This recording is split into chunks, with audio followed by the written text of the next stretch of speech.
Handball is a sport that can be tough to describe. It's a combination of water polo, ice hockey and basketball. An extremely fast sport. It's a run, jump, pass, shot, moving your whole body. That can get a little physical. You know, I need to be prepared to wrestle guys, I need to jump over guys, I need to outrun guys, you know, there's a lot. But there's one thing you won't find with the sport of handball in Australia: a lot of support. Well, look, I mean, yeah, handball is obviously not the biggest sport here in Australia. Specifically, financial support.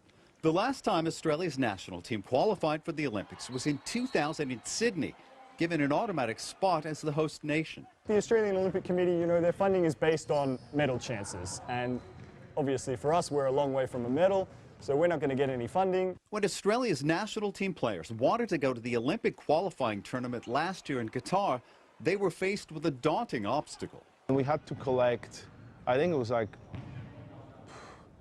$200,000 or something for everyone to go there. Too much for some of the national team players who train here with the Sydney Uni Handball Club and work full-time jobs. One of the guys in the team, you know, he had this idea we could go crowdfunding. And it's a good idea. I wasn't expecting much to come of it. You know, I thought, like, oh yeah, we'll grab a couple $100s here. The team launched its crowdfunding campaign on the website GoFundMe. It turns out one of the biggest donations to that fund for this team didn't come from within Australia. It came from Germany. It came from another handball club.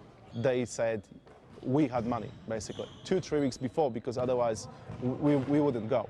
That donation led to a lot of exposure in Europe, where the sport is popular, and a lot more money. The Australian men's national team raised more than 14,000 Australian dollars for the trip, but failed to qualify for the Rio Games. The team already has its sights set on the Tokyo Olympics in 2020 and says crowdfunding will continue to play an important role. We are famous for that. We never give up, and we prove that through our sport. And for the way they think on their feet when it comes to jumping over financial hurdles. Greg Navarro, CCTV, Sydney.